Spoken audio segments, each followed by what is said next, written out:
Eh bien, salut à tous, content de vous retrouver cette semaine.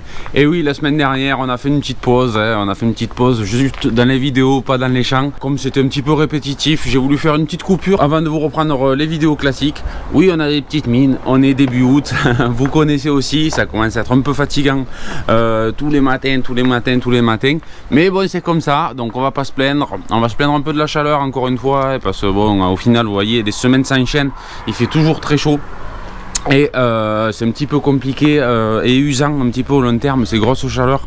Aujourd'hui encore, c'est 7 h du matin, il fait quasiment 27 degrés. On annonce un 38 par là dans le coin, donc vraiment pas simple. On va essayer de faire avec encore cette semaine. Donc on va faire pareil encore cette semaine parce que c'est toutes les semaines pareil. Bon, il y aura peut-être d'autres bricoles à faire, mais là on va continuer les ramasses avec Mélodie que vous allez voir juste après.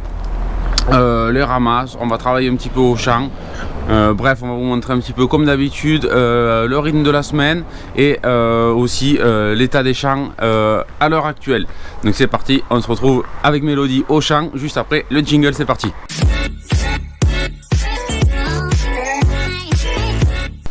Tiens donc, salut. Ça va? Voilà. On est prêt, ça y est, vous voyez, on est bien motivé là. Chaud. Il y a un soleil déjà incroyable. Mais bon, c'est comme ça, donc c'est parti. Nous on va continuer un petit peu de ramasse et puis de toute façon je vous parle après. Allez go. Et allez, depuis 15 jours on s'est pas vu mais on est toujours au melon. C'est encore pareil hein, le matin pour les récoltes, c'est la même depuis maintenant bientôt 40 jours d'affilée. Bon là la deuxième série, vous voyez, on s'est fait prendre un petit peu par l'herbe.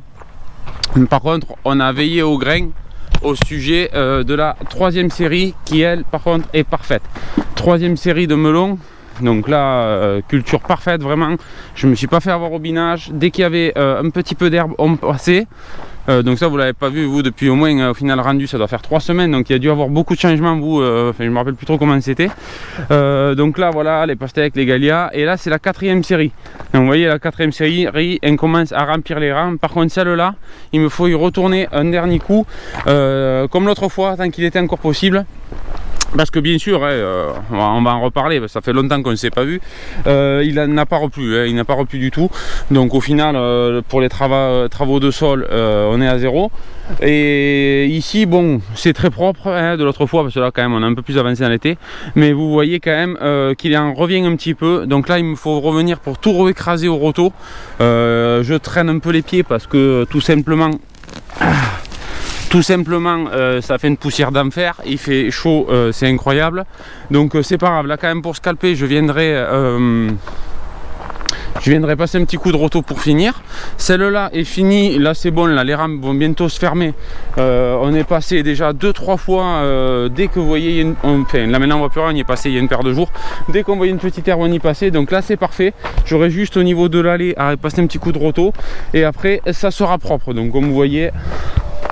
c'est très bien, donc là on avance bien, il y a une bonne vigueur malgré les chaleurs, c'est un peu incroyable mais ça pousse bien. Donc comme vous voyez il y a du melon qui se forme petit à petit, 1, 2, 3, 4, bon voilà, 5 là-bas, 6 là, donc vous voyez à peu près sur 1 mètre, il y a pas mal de melons formés. Hop. Là pareil, 1, 2, 3, 4, donc bon c'est plutôt bien pour ces fortes chaleurs hein, quand même. Ça peut être un peu compliqué au niveau de l'accroche des fruits, mais là ça s'est plutôt bien passé, on a veillé au grain, c'est sain, et voilà. À côté vous voyez forcément il y a eu du sorgho, on s'est fait prendre, et le gros problème que j'avais oublié de parler parce que je l'avais coupé au montage l'autre fois, c'était vous parler le problème que j'avais eu avec le plastique biodégradable. Alors là ça a été, vous voyez, une catastrophe hein. Catastrophe parce que le problème c'est que il a rien tenu au niveau des herbes qui transpercent, donc que ça soit au niveau du sorgho ou d'autres plantes, ça a soulevé et ça a percé.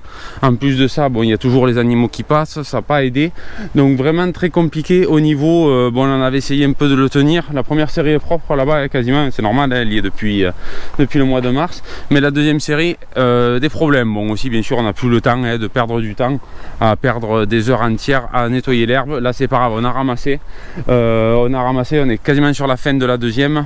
On continue là à faire ramasser les melons de passe-pied. Mais voilà un petit peu le stade où on en est au niveau des melons. Il y en a eu quand même pas mal, mais bon, un petit peu compliqué, hein, avec ces chaleurs, ça va vite, ça pousse vite. Donc espérons que les melons d'arrière-saison puissent se comporter d'une façon correcte. Ça a l'air de vouloir bien se passer. Donc je sais pas chez vous ce que ça en est, hein, les melons, qu'est-ce que ça a donné. N'hésitez pas à me le dire, hein, un petit peu, je lirai toujours votre commentaire. Voilà, on aime bien avoir vos avis aussi et voir comment ça se passe chez vous, dans d'autres régions ou éventuellement ceux qui sont dans le sud. Quoique cette année, hein, on peut faire la moyenne pour ceux qui sont en France par rapport aux chaleurs. Donc je pense que tout le monde a été à la même enseigne cette année et vous voyez un petit peu les difficultés qu'on rencontre en temps normal chaque année avec des fortes chaleurs comme ça. Donc c'est parti, je retourne avec Mélodie faire un petit peu de melon et je retournerai après à l'autre champ quand Mélodie sera à la vente, sûrement pour vous parler un petit peu pareil des autres cultures et pour vous montrer tout ce qui se passe depuis 15 jours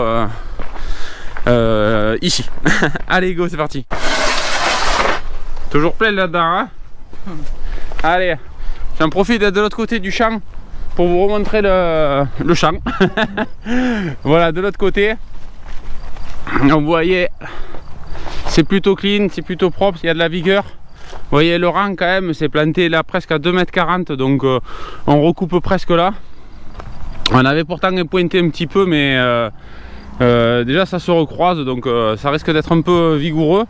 Bon, les pastèques par contre, là vous voyez, on a déjà jeté, là il y a des problèmes encore avec les sangliers. Ça y est, ils sont de retour, hein. Ils sont de retour, je vous en toucherai deux mots aussi à l'autre champ tout à l'heure. Ils sont de retour, donc toutes certaines pastèques là, celles qui sont à peau verte, ils nous les ont toutes croquées, donc ça c'est super. Ils ont mis du temps à revenir au champ, mais ils sont revenus, enfin. Bref, heureusement qu'ils ne touchent pas les melons, il n'y a pas de problème. Donc c'est joli, ça fait plaisir, hein. Pour terminer la saison, on va terminer un peu avec des melons normalement assez jolis, donc ça c'est plutôt cool. Donc c'est parti, on rembarque, on va poser tout ça au magasin et on passe à la suite. Allez, Mélodie au magasin déjà pour la vente et moi je repars au tracteur. Je retourne au champ de melon, comme je vous avais dit, sur le côté il y a un peu d'herbe qui a repoussé, il y a un petit peu de datura, je vous montrerai pour ceux qui ne connaissent pas ce que c'est. C'est des plantes un petit peu toxiques et il vaut mieux pas qu'il y en ait dans le champ. Alors avant que ça graine et que ça se prolifère, sachant que l'an prochain il va y avoir des cérales dessus, je vais de suite aller les disquer pour le couper. C'est des plantes qui se coupent super bien, mais par contre il ne faut pas les laisser envahir. Donc je suis parti, je fais le tracteur, je l'avais fait l'autre fois, la semaine dernière aussi, je ne vous avais pas montré, j'avais fait le champ à côté du maraîchage. De l'autre côté, le champ qui se retrouve en rotation du champ de maraîchage et pareil, il avait fait 3-4 mm, j'avais profité pour aller disquer, mais bref, je vous montrerai plus tard. Allez, c'est parti, on embarque un tracteur et on se retrouve au champ pour faire la partie à droite.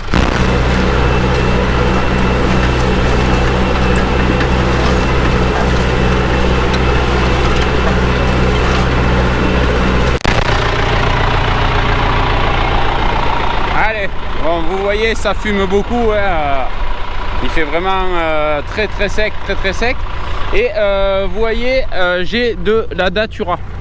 Donc ça, c'est une plante, on va dire assez parasite, hein, quand même, parce que c'est un peu dommageable pour les cultures, les qualités, et il ne faut pas que ça se développe. Donc là, ça s'est un peu développé parce que l'an dernier, pour d'autres conditions justement, il y avait eu un petit peu de graines qui étaient tombées. J'avais laissé quelques plantes qui étaient un petit peu parties et forcément par contre ça se développe beaucoup. Je sais pas combien il y a de graines dans une bogue de datura.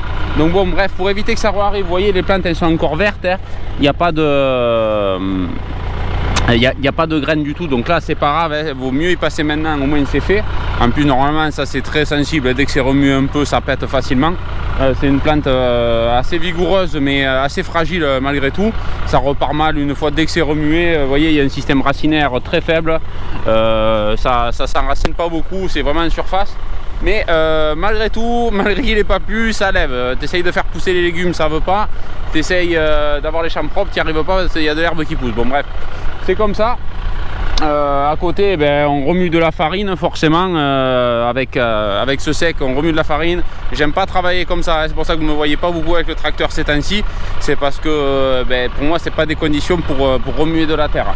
Mais on fait comme on peut, il faut essayer de gérer qualité des sols et qualité des prochaines cultures avec l'enherbement. Donc il faut gérer un petit peu les deux, on y passe pour que ça soit assez propre. Et voilà, donc là j'y serais passé 2 fois dans tout l'été. Bon, bien sûr avant il y avait les préparations, mais au niveau des herbages, voilà comment ça se passe. Donc je finis ça, il n'y a pas grand chose, il y a que la petite, il doit y avoir demi-hectare sur cette partie du champ fortement où il n'y a pas les melons. Et voilà, ça sera fait et au moins on aura détruit toutes ces herbes. Donc c'est parti, je continue. Allez, ce matin, de bon matin, on est parti. Camion, Palox, arracheuse à patates. On va essayer de sortir des quelques patates qui veulent bien survivre au champ. Donc on se rejoint au champ encore une fois et j'essaye de vous montrer ça à temps perdu. Allez.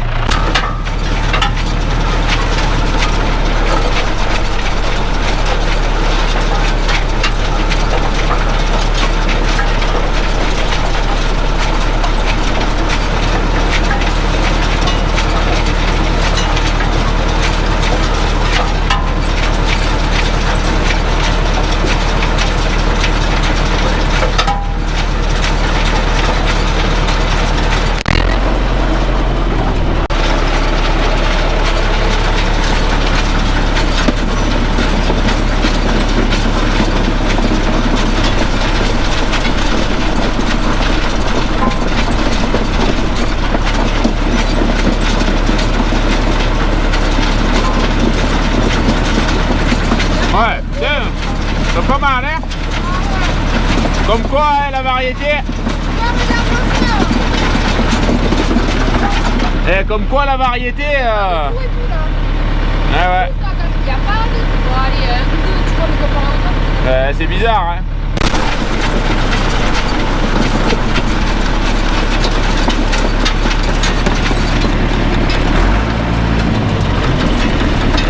Un caillou. Bon allez, patates terminées pour ce matin.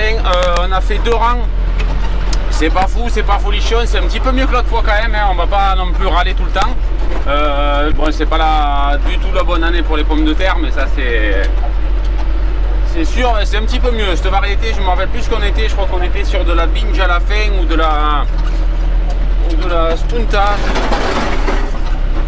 Trop rabaissé cette arracheuse.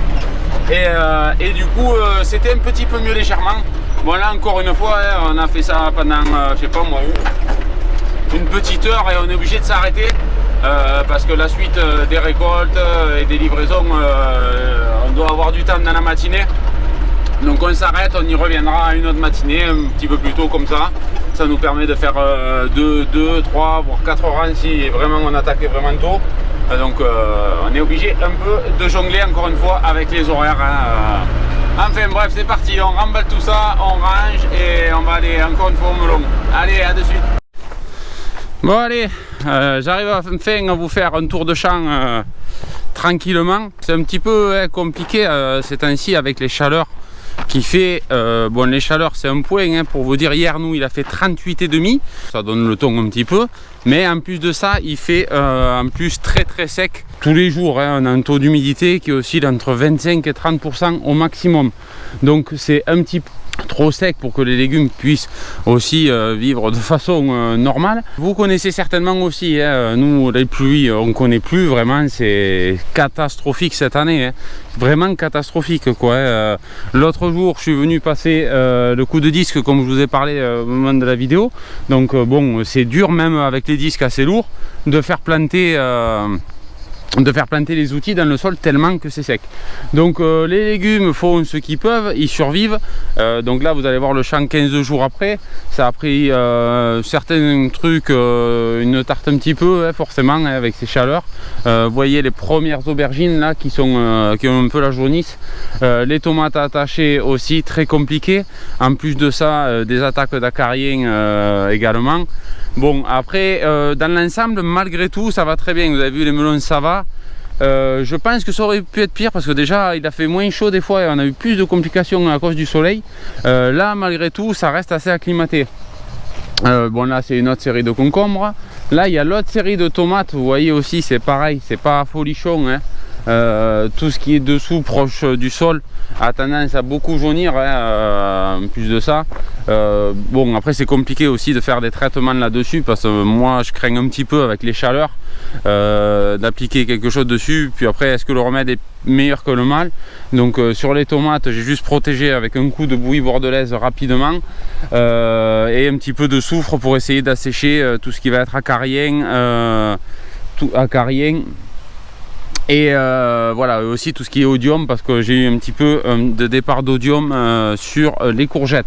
Donc là pareil, vous voyez là les aubergines c'est pareil, là c'est la deuxième série donc elles se portent beaucoup mieux, mais à des moments vous allez voir les plantes lâchent comme ça. Vous voyez là on a un petit rond, alors à gauche ça va très bien, en face ça va pas.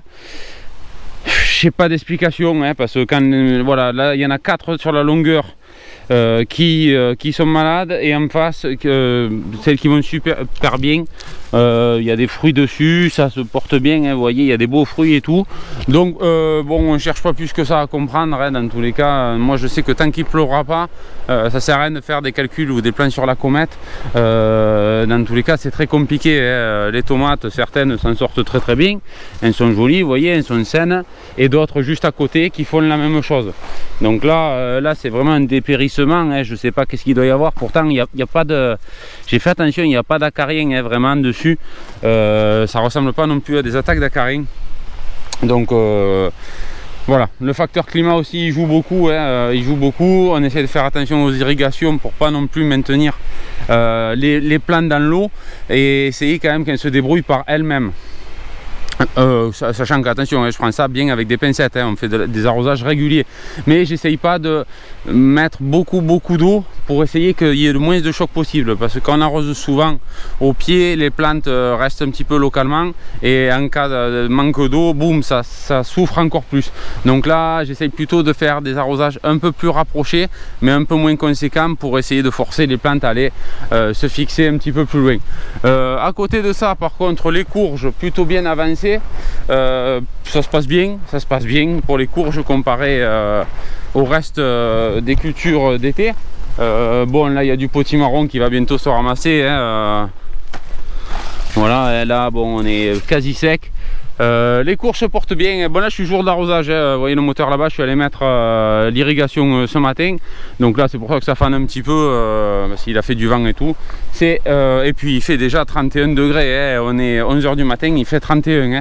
Voilà ça paraît pas en vidéo, ça paraît convenable le matin, mais il fait déjà très chaud hein. C'est compliqué pour les récoltes parce qu'on crame. Donc à côté vous voyez butternut pareil hein, ça se forme bien, pas de soucis particuliers d'odium ou d'autres là dessus. Quand je suis venu pour les tomates j'y suis passé un coup très léger très rapide dessus, et puis du coup bon ben ça fera le boulot. Autre rangée de concombres, et ensuite de ça il y avait l'autre plantation. Alors l'autre plantation encore j'aimerais y revenir dessus parce que on a eu pareil que de la chaleur depuis cette plantation. Donc vous voyez les tomates ont eu vraiment beaucoup de mal à démarrer malgré une surveillance par contre là-dessus accrue sur l'irrigation et sur le départ des plantes. Mais il n'y a rien à faire, ça reste en place. Ça ne bouge pas malgré que bon on voit que ça commence à vouloir démarrer, mais c'est beaucoup trop long quoi, beaucoup trop long par rapport à ce qui est. Donc on ne cherche pas non plus à comprendre plus que ça. Bon là par contre va falloir venir faire un peu de concombre parce que j'y suis pas passé et c'était jour où c'est que je devais y passer. Bon tant pis, il y en aura un peu plus demain. Donc voilà à peu près pour le point hein. Je pense que vous n'allez pas être étonné parce que bon après dans l'ensemble vous voyez hein, c'est pas non plus le désert, c'est juste un petit peu fané là, mais d'un quart d'heure avec l'eau ça va se requinquer. Mais c'est un petit peu voilà raide hein. Je vois beaucoup de questions sur les groupes, qu'est-ce qui se passe, surtout des régions où c'est que vous êtes un peu plus habitués à l'eau que nous. Bon nous c'est déjà extrême hein, donc j'imagine dans certaines régions où c'est qu'il n'y a pas les gouttes à gouttes toutes les choses comme ça, les aspersions par-dessus, ça doit être très compliqué. Donc voilà un petit peu pour le tour du champ cette semaine. Après les concombres là-bas, ça redémarre aussi. Vous allez voir là-bas les courgettes qu'on avait fait, ça par contre. Donc on voit très bien que c'est plutôt lié à l'espèce ou la culture plutôt qu'au mode de culture. Je vous explique pourquoi. Parce que là vous allez voir, les tomates c'est très compliqué à démarrer, alors qu'à côté les courgettes partent super bien. Les concombres aussi, mais eux ils ont été plantés, ils étaient en souffrance quand on les a plantés, donc le temps de se requinquer c'est normal. Mais à côté vous voyez les courgettes, ben, ça part sans problème. Voilà, donc pas de jaunisse, pas rien du tout, donc aucun problème sur les courgettes. Donc forcément les tomates c'est pas fait pour pousser sous 25% d'humidité, c'est pas fait pour pousser sous 38 degrés. Malgré ce qu'on croit, la tomate c'est un produit d'été certes, mais c'est pas spécialement un produit de chaleur. Une tomate à 28 degrés fait son affaire, hein. Il n'y a pas besoin qu'il fasse 35 pour avoir de la tomate. Donc ça c'est un petit point que je voulais voir avec vous, hein, parce que voilà c'est un petit peu compliqué. Bon, pour les vidéos du coup c'est pareil, c'est pas exceptionnel, hein. Je n'ai pas envie de vous bourrer d'images pour rien, plutôt faire des points, des bilans, parce que vous aussi en plein été vous avez du boulot, vous n'avez pas spécialement le temps de regarder des vidéos comment ici, comment là.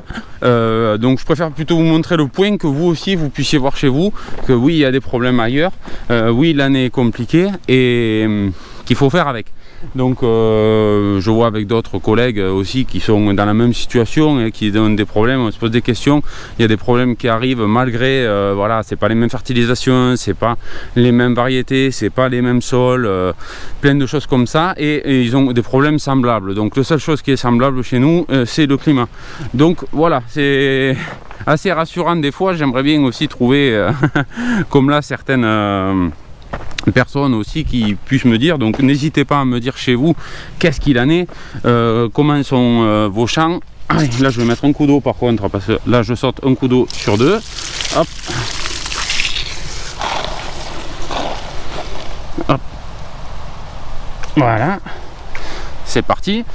Et donc n'hésitez pas à me dire en commentaire ce qui se passe chez vous. Je suppose que c'est compliqué, et je vois plein de personnes qui font par exemple des pommes de terre, des choses comme ça, qui craignent un petit peu pour leur saison, et c'est tout à fait normal, hein. C'est pas fou, hein. Ce matin vous avez vu, nous les patates c'est vraiment pour la vente directe, on espère rien du tout sur les pommes de terre. Mais voilà, après certaines cultures, voilà, s'en sort très bien. Les courges, les aubergines, bon, on arrive à avoir de la tomate sans problème, hein, mais ce n'est pas ce qui devrait se passer normalement. Donc on fait attention bien sûr à l'arrosage partout, parce qu'avec ces chaleurs ça bouge et il pourrait y avoir un pli au départ. Si malgré tout là ils ont un peu chaud, mais ça se passe bien. Ici, ah oui, j'ai oublié de vous en parler, 9 minutes après, je vais essayer de couper ça parce que sinon ça va être trop long. Les sangliers sont passés, hein, ça y est, ils sont venus, hein, vous voyez, il y a du maïs partout. Il y a du maïs partout, ils sont venus en une nuit ou deux, c'était fini. Bon, ça je m'en doutais, je le savais. En plus de ça, le maïs doux, je me suis rendu compte aussi que c'était cool, c'était un super produit, mais par contre qu'il fallait portionner beaucoup plus. Nous on avait fait une grande longueur pour notre marché, ça ne sert à rien, parce qu'après au bout d'un moment, que ça aille bien ou pas, ça vient à sécher, et la qualité pour manger frais n'est pas la même. Donc ça c'est quelque chose qu'il vaut mieux planter par étapes pour avoir toujours du frais à un moment donné. Donc voilà. Mais à la fin on avait fait une autre variété de maïs, elle ne verra même pas le jour, quoi. Elle est certainement digérée un petit peu par là. Donc voilà pour le maïs, voilà, sûrement on en refera, c'était sympa, mais voilà. Par contre la technique c'est venu, je ferai certainement la même pour l'année prochaine. Donc voilà un petit peu pour le champ, voilà un petit peu pour cette semaine. On va terminer avec ce petit tour de champ. Je sais que vous aimez bien, hein, j'ai des bons retours cet été sur les tours de champ, parce que voilà, je vois que c'est ça qui vous plaît, parce que on se retrouve tous avec les mêmes problèmes au même moment. Donc je vous fais part de mes problèmes, et j'espère que vous me ferez part des vôtres. Donc je vous dis très bonne semaine, essayez de rester au frais tant que possible, de faire attention avec ces chaleurs, et puis moi je vous dis continuez à vous abonner, petit commentaire, ça fait plaisir, et à la semaine prochaine. Ciao ciao.